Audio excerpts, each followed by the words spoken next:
Welcome to another episode of Tactical Tuesday with Modern Milsim. Through this podcast, we will bring you real-world tactics, techniques, and procedures that will enable you to succeed on the Milsim battlefield. It's time to make ready.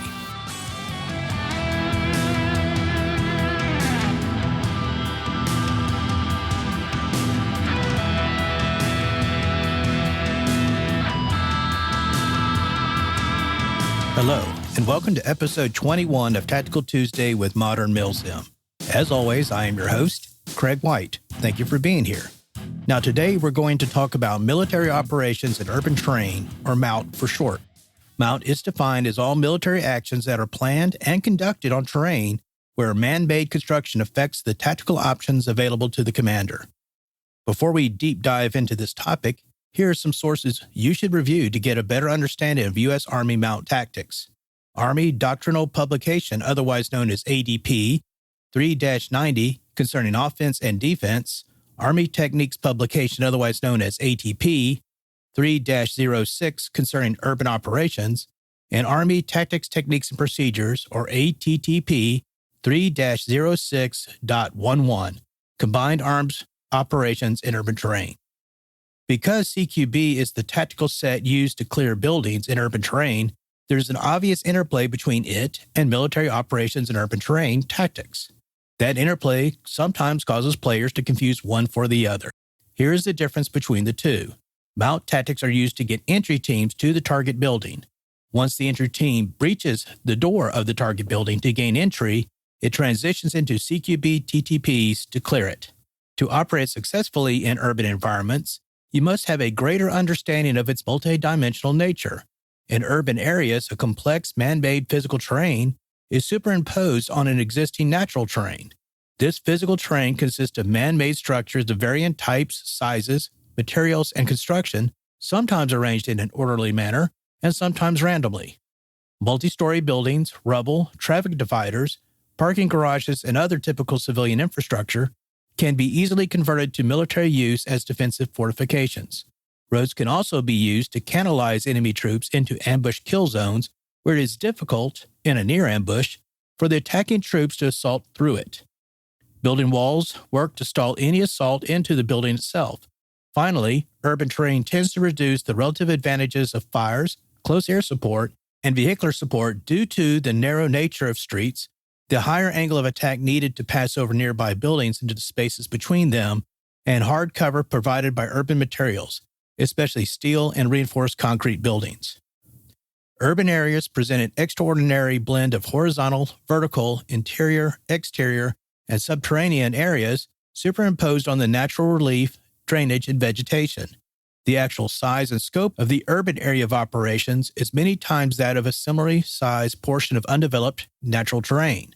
A multi-storied building takes up the same land area as a small field, but each story contains approximately an equal area as the ground floor. In effect, a 10-story building has 11 times more defensible area than bare ground. In addition to other factors, the sheer volume and density created by urban terrain often makes urban operations a deadly exercise. Operating in urban areas always present the danger of being overwhelmed and defeated in detail. Significant planning and situational awareness are necessary to prevent forces from being fixed and destroyed piecemeal. For that reason, tactically mobile and mutually supporting units are critical to success in complex urban terrain. For purposes of this podcast episode, we're going to discuss urban tactics first from the standpoint of offensive operations, and then from the standpoint of defensive operations.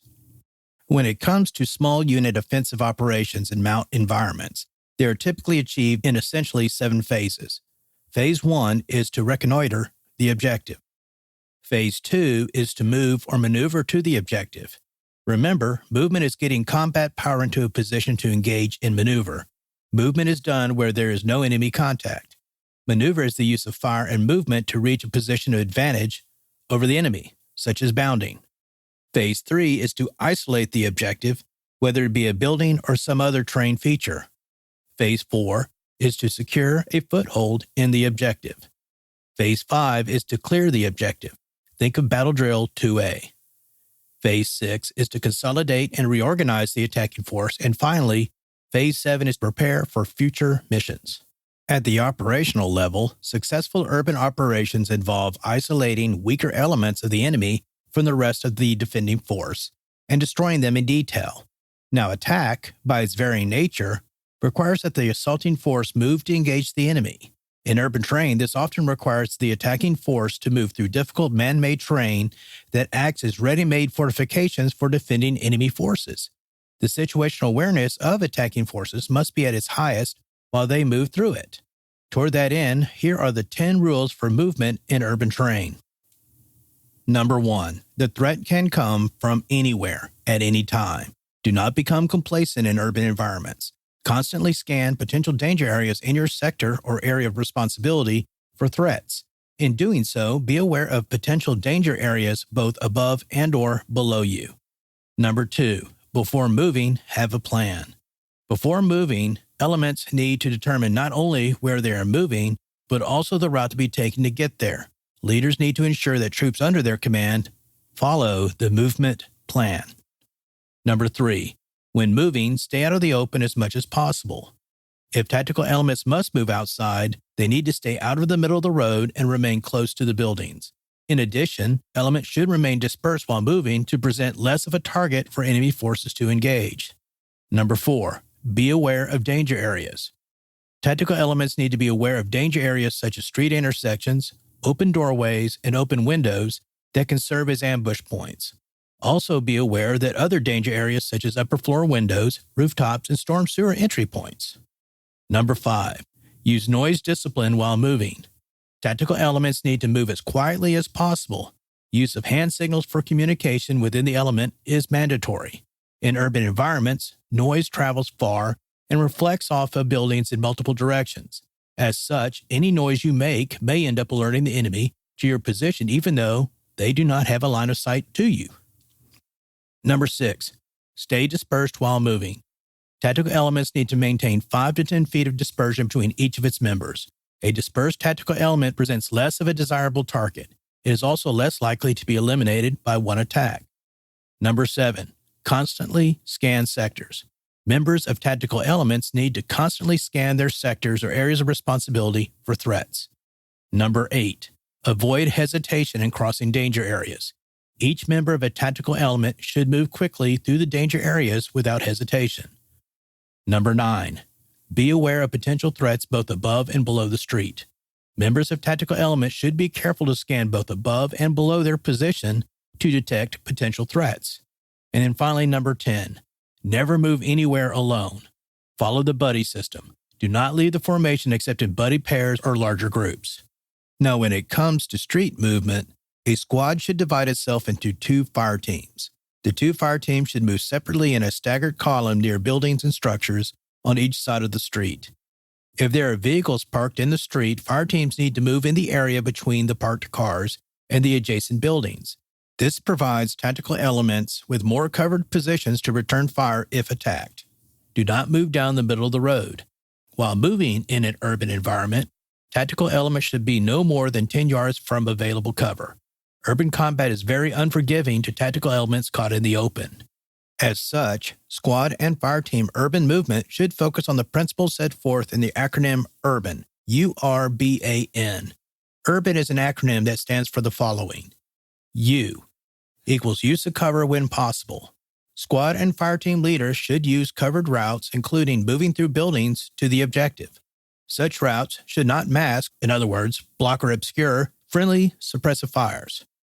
Open spaces such as streets, alleyways, parks, etc. should be crossed quickly while concealed by smoke and only after enemy positions have been suppressed. Consider using technicals or other vehicular support as cover while moving in the open. Be cognizant while moving that the enemy may be canalizing or directing your movement into kill sacks. R is for reduce your target size while in static positions. Whenever possible, squad and fire team members should avoid silhouetting themselves. This includes avoiding standing in front of doorways or windows, using darkened or shadowed areas to provide concealment, and reducing the body's profile by kneeling or going prone. B is for bypass doors, windows, and corners while en route to target buildings. Squad and fire team members need to cover a likely threat axis as they move while another element provides overwatch. A is for avoid bogging down and maintain dispersion. Bogging down typically occurs when a squad or fire team leaders are indecisive or when the squad or fire team makes contact with the enemy. Tactical elements need to avoid remaining in a static position for very long. Otherwise, the enemy may gain the initiative and counterattack. Dispersion needs to be maintained to lessen casualties from a single attack. N stands for navigate in low percentage areas. As much as possible, squad and fire team leaders should use routes to the objective that are less likely to be traveled by the enemy, is less lighted, and provides multiple points of cover and concealment. As we discussed earlier in this episode, a squad moves down a road with one fire team patrolling in a staggered column on the left side, with the other patrolling in a staggered column on the right. Fire team members on the side of the column facing toward the opposite side of the street should cover upper-level danger areas and roads on that side. Team members on the side of the column facing the near building should primarily cover danger areas at ground level. When in doubt, cover danger areas not covered by other team members in the column. In urban environments, danger areas are typically represented by windows, doors, and intersecting streets or alleyways. Typically, the best way to handle windows, doors, and similar danger areas is for each player to perform a rolling cover over the opening. When I say rolling cover, I'm talking about slicing the pie on the near edge of the opening until you reach 90 degrees, followed by crossing to the other side while clearing the area inside and behind the near edge of the opening. As each player reaches the opposite side, the next player begins the same motion. This progression continues until the entire unit has moved past that danger area. For larger danger areas such as road intersections, the forward peel technique is typically utilized. This method allows two players to provide overwatch while the rest of the unit crosses the danger area.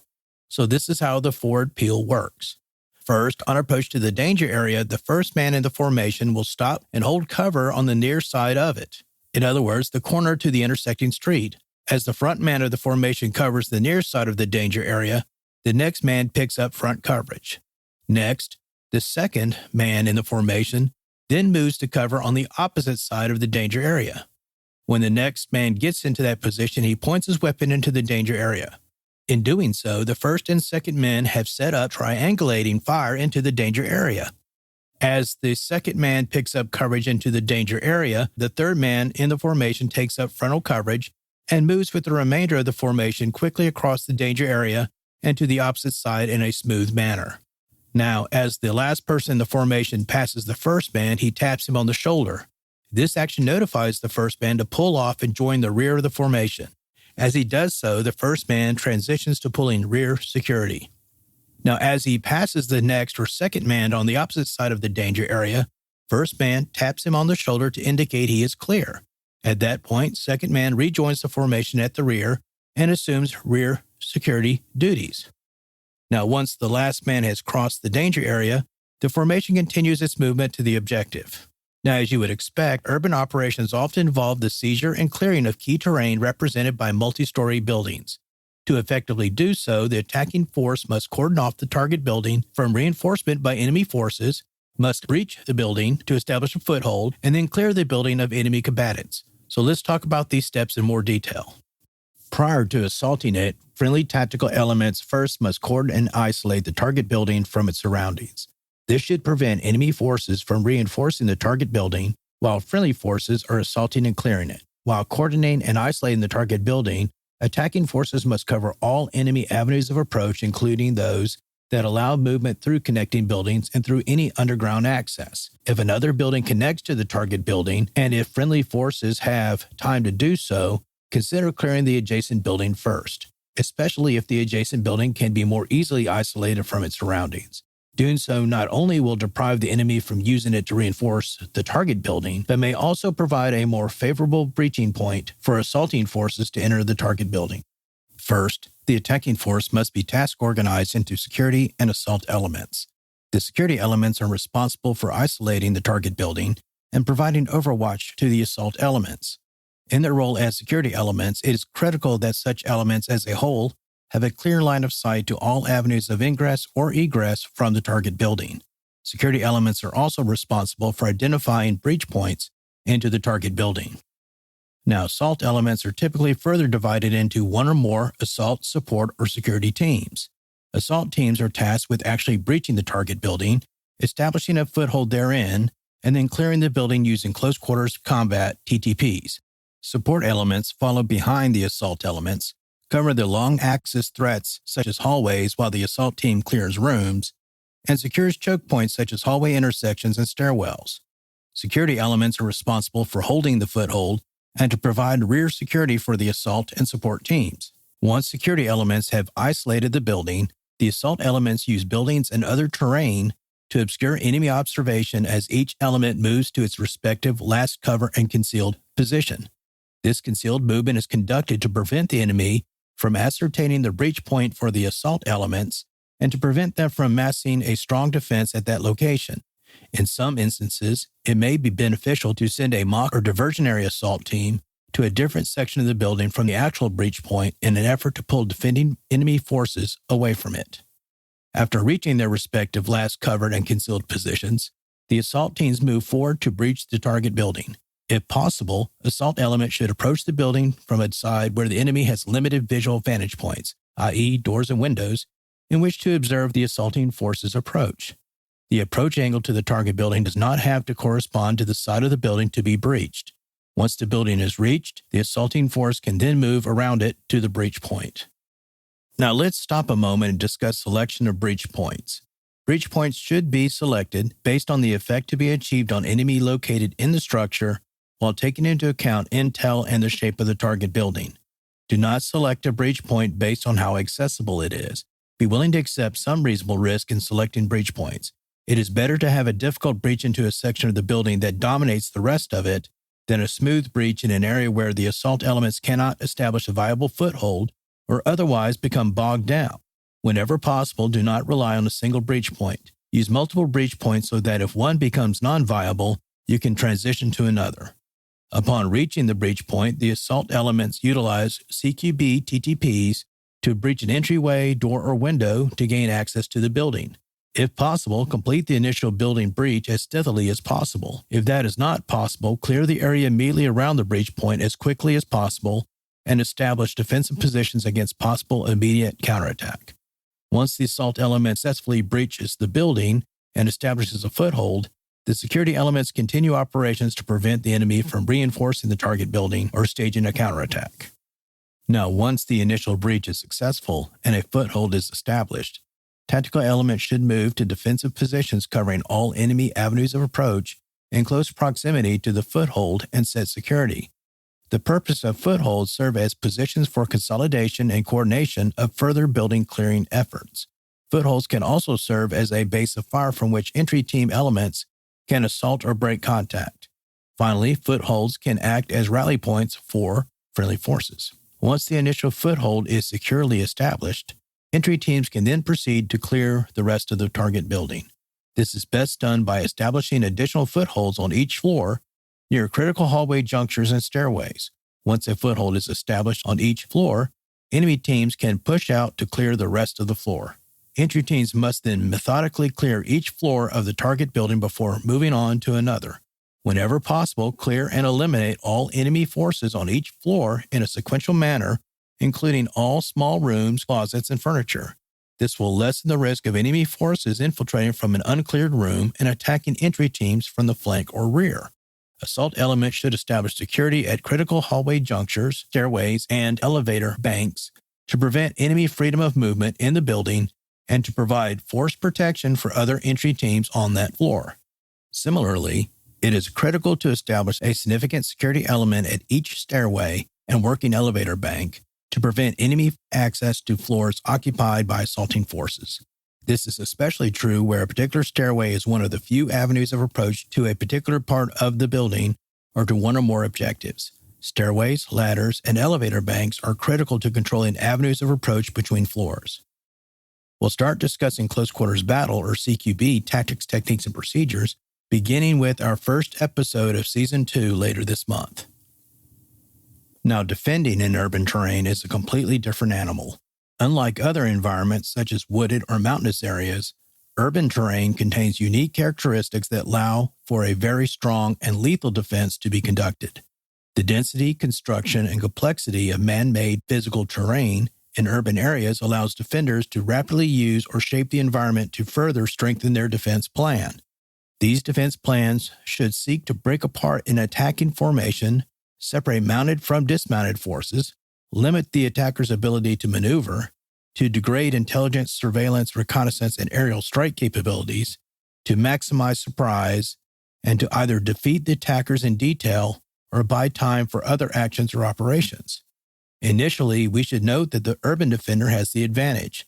Most military theorists recognize that the defense is the stronger tactical position. It requires much more force to attack and defeat an enemy that has established a properly constructed defense in urban terrain than in the open. This is especially true where much of the physical structures in urban terrain provide strong defensive positions. In addition, urban terrain reduces the attacker's advantages in intelligence, reconnaissance, use of close air support, and the attacker's ability to engage the defender at a distance. More importantly, defenders can often see and engage the attackers while they approach because they have limited cover and concealment.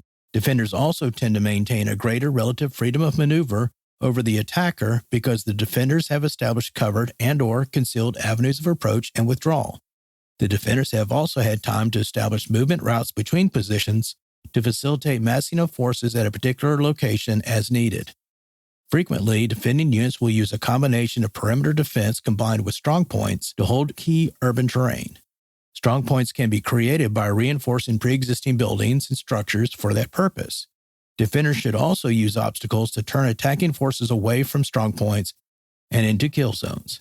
Use of barbed wire, mines, rubble, and similar obstacles can both effectively divert attacking forces away from strong points while exposing them to overlapping fires from other defensive positions. This tactic is especially effective in neutralizing vehicular support when it is not attacking in a combined force with infantry. Now, central to the defense of key terrain in urban terrain is the use of machine guns and squad automatic weapons. These weapons, with their high volume of fire, are essential to controlling avenues of approach in urban environments. These weapons should be in place where they can cover the length of major roads leading to key terrain or objectives. Doing so can effectively create a barrier to enemy troops attempting to move along or across the roads in question. And placement of such support weapons on upper floors of buildings can effectively end the enemy assault before it reaches its intended breach point. In addition, defending forces must utilize their reconnaissance assets in an effort to determine the main point of the enemy's attack and to shift forces to thwart that attack when the opportunity to do so arises. Also important to the defense in urban terrain are small anti-tank hunter teams. Such teams, emplaced in close ambush for vehicles where their position cannot be easily observed by attacking forces until their vehicular support is exposed to attack, are effective in defeating vehicular attack, especially if the ambush is conducted far forward of defensive positions. Vehicles that are unsupported by infantry are particularly vulnerable to attack in urban terrain. Such anti-tank teams should be used in a hit-and-run fashion to avoid effective enemy counterattack. Defenders also need to establish observation posts or surveillance and recon teams in high buildings or structures with good lines of sight throughout the urban AO. Such positions provide heightened situational awareness for the defending force and can act as forward observers to direct accurate fires on attacker positions. Finally, defenders in buildings need to control entry points into their building to prevent successful breach and establishment of footholds in the building by attackers. Use of sentries in various locations throughout the building with lines of sight to all avenues of approach can detect and warn other defenders in the building of the approach of enemy assault elements. Defenders should also maintain control over choke points such as hallway intersections, stairways, and elevators. I hope you've enjoyed this last episode of Season 1. Tune in next week when we're going to discuss an overview of CQB methodology as our first episode of Season 2. If you have any topics you would like to see covered in future episodes of Tactical Tuesday, please let us know by posting it on the Modern Milsim Facebook page. If it's not one of the topics we are already planning to cover, we will likely add it to our ever-growing topic list. If you like this podcast, please subscribe to it on Apple Podcasts, Spotify, Google Podcasts, as well as many other podcast directories. As always, thank you for your support, and I'll see you in our next episode.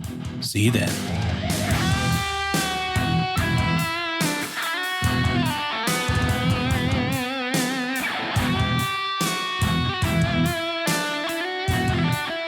To our listeners out there, thank you for tuning in, and I look forward to providing you with new episodes every 2 weeks. If you like what you're hearing on this podcast, please subscribe and provide us with a review. We want to know what you like and how we can improve. You can also contact us on our Facebook page at facebook.com/Modern Milsim with any suggestions you may have. In our next episode of Tactical Tuesday, we will discuss an overview of CQB, aka set up a line of porta potties and someone will clear them. If you want to know more about application of real-world tactics, techniques, and procedures to Milsim, please check out From Alpha to Omega, a Milsim tactical primer and training manual, as well as From Insertion to Extraction, Advanced Milsim CQB Tactics, Techniques, and Procedures. Both books are available at Amazon.com. As always, thank you for your support, and I'll see you at our next installment of Tactical Tuesday.